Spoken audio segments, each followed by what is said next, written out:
Hammaga assalomu alaykum. Sizlar bilan Jon Tutor. Bugun o'qib kelgan o'qishimizdan malaka oshirishda o'qidik. O'sha o'qishdan berishgan sayt bo'yicha imtihoningizga ozgina qolganda target qo'yib va o'sha target bo'yicha tayyorlanish bo'yicha IELTS CD variantida topshirish uchun mock exam topshiradigan sayt berishdi. O'sha sayt haqida ozgina ma'lumot berib o'taman va bugun writingga yozib beraman va writingni bali qanaqa chiqishini tekshiramiz. Ketdik. Xo'p. Saytimiz shunaqa variantda ishlar ekan. Hozir mana target qo'yilgan, soat 9 balli. 30-kuni imtihon deb belgiladim. 8 kun vaqt qoldi deyapti. Xo'p, targetimiz 9 balli. Xo'p, endi bu yerda biz hozir writingni tekshirish bo'limiga o'tamiz. Xo'p, va writingda mavzular, boshqalar praktiklar berar ekan, ya'ni Cambridge bo'yicha yoki hokazo shu haqida shunga o'xshash mavzularni berar ekan va endi tushamiz. Masalan, mana birinchisi. Education haqida 40 minutlik bitta urinish, task 2 ni o'zi yoki task 1 ni o'zi, writing section 1 ikkalasiga ham mana 60 minutlik, xullas shunaqa narsalar bor ekan. Demak, praktikni boshladik. Education haqida mana sizga ma'lumotlarni beryapti. Hop. Educationga 40 minutlik, task 2 ga endi hozir bizda mana balance yo'q. Hozir balance olamiz va davom ettiramiz. Hop do'stlar, mana bir oylik 9900 so'm, VIP haftalik 19900 so'm. Ko'rishingiz mumkin, hech qanaqa qimmat emas.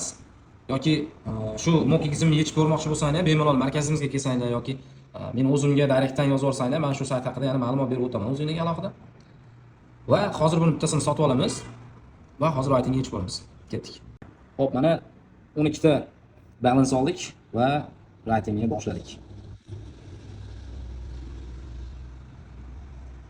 Bergan mana mavzuni, taskni. Hop, endi yozishni boshlaymiz. Demak, ketdik. Tepasida o'sha vaqtingizni hisoblab turarkan. Mana o'sha biz deyarli 9 minut sarfladik va mana yozayotgan joyingizda o'sha strelkangizni ko'rsatib turar ekan va bemalol yozishga qulay bo'lgan holatda yozishingiz mumkin ekan. Hozir iloji boricha ertaroq tugatishga harakat qilamiz vaqtdan yutish hisobiga va sizlarga natijasini ko'rsatamiz. Ketdik. Xo'p, yuklaganingizdan keyin shunaqa assessment result berar ekan. Hop, demak kutamiz. Nima bo'ladi, nima yo'q. Iloji boricha tezroq va natijasini ko'rsatish uchun tayyorladik. Xudo xolasa, hozir natijani ko'ramiz.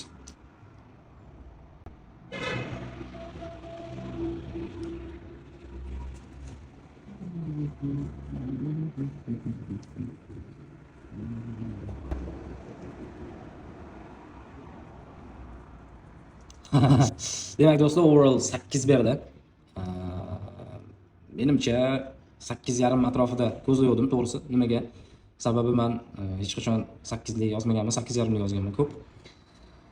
Tez va vaqtdan unumli foydalanish uchun yozganimizda balki xatolar bo'lgandir yoki boshqa bo'lgandir. Qisqasi 366 ta so'zdan foydalanilgan. 8 lik, 8 lik, 8 lik, 8 lik. Demak, resultni print qilib olsangiz ham bo'lar ekan. Tushamiz.